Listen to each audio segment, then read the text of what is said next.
When we first tested the scaffolding code for Bakeoff 1, we immediately saw some changes that we each wanted to make.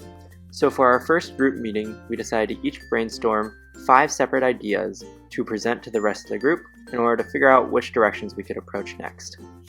We had a variety of different ideas that we were all really excited about, but we ultimately decided to narrow down and pick a few requirements that we wanted to continue. The first one was that we wanted to have some sort of suggestion to show the next square with an indicator. Our second requirement was that we wanted to have some sort of confirmation signal when you were ready to click on the correct square and you were highlighted over it. And finally, we wanted to tweak the square designs, changing things like color, gradients, making some squares less opaque or bright, and possibly having other graphic illusions to make the square more prominent in clicking. This was our first iteration. We called it color mapping keys or keyboard mapping. Ultimately, our goal was we wanted to capitalize on people's mental mapping abilities, so we set up 16 keys on the keyboard to represent the 16 squares on the screen.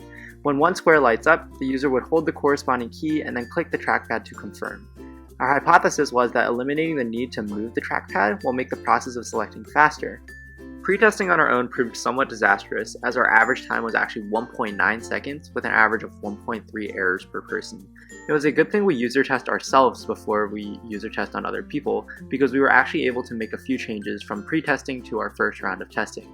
For example, we shifted around some of the locations of keys, making the keys more square and grid-like, because on the keyboard at the time, they were a little too diagonal. After we then tested on our own more, we decided to cover the keys with paper so as to not distract the user. That way the user could only see the 16 available colored keys that they would actually be able to press. After testing the design with the keyboard partially covered on 5 different people, we found that the average time was 1.14 seconds when including errors as well. Because of the difficulties we were having with the keyboard mapping, we decided to pursue a direction where we use just the trackpad instead. We tested on 4 different people in the University Center, and we tried to test on people from different backgrounds and locations. For example, we looked for people that were sitting at tables as well as couches to see if their different settings would lead to any sort of differences in their speeds. We wanted as diverse of a sample as possible. On average, we found that trackpad speeds were actually slower than keyboard speeds, but this was because of the significant amount of errors we had with the trackpad. Thus, we wanted to focus on the trackpad to make sure that we could make it as accurate as possible, because we could already tell that times were faster with the trackpad as opposed to the keyboard mapping. It was hard for us to part with our idea of keyboard color mapping, but we knew that there were too many logistical issues to deal with. As they say, fail fast and iterate often, so we cranked out new ideas quickly. We made 3 key changes for our next prototype. First, we created a white indicator line to connect the button being clicked and the next button that needs to be clicked, aiming to give an indication of where the next target will be. This way the user would have an idea of where they will go in advance and have a shorter reaction time. Another big change is that we made the background turn green every time the mouse hovered over the target button. The goal of that was to give the users a stronger sense of confirmation when they are in the right position to click the button. And finally, we decided to make every single square the same shade of red. For this round of testing, we tested against 6 people, once again in the UC. Most people had faster times in this round of testing, but there were a couple outliers that led to our average time being dragged down. Importantly, we got some good feedback saying that our green screen was a little too bright and flashy. Many people also thought that our indicator line blended in too much with the squares, so they couldn't tell if it was underneath or over the other squares. Based on the feedback we got, we made this sequence of iterations that you're seeing on your screen right now. First, we made the line indicator a different color and we made it blue. This way it looked like it was on top of the other squares so as not to confuse people. Then we made just the square turn green instead of the entire background, which was much less distracting.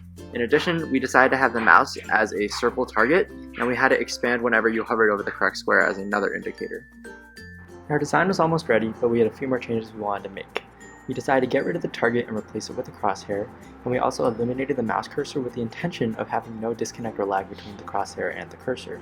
Further, we decided to make the indicator line red instead of blue so we didn't have any more distracting colors. However, we quickly found out that the crosshair was actually lagging behind. Even though you couldn't see the cursor, the crosshair was taking additional time to draw and render, which was causing the design to be slower. Based on this critical feedback, we were able to eliminate the crosshair and go back to the original cursor design, which is how we were able to refine our design to get to our final model. So here's our final design.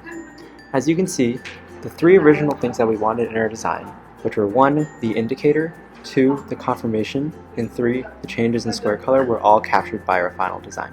When the user hovers over a square and they're ready to click, the border highlights green, serving as confirmation that they're ready to click. In addition, there's a red line that indicates what the next square to click on is, which improves reaction time. Finally, each square is highlighted the same shade of red, which makes it much easier to see on the black background. When we tested with 6 different people, we found that their average times were 0.589, significantly faster than our scaffolding time of 2.7 seconds. Overall, we had a fantastic time experiencing what a sprint cycle is like in the design world. We had a few big takeaways. 1. Don't be afraid to iterate no matter how small the change.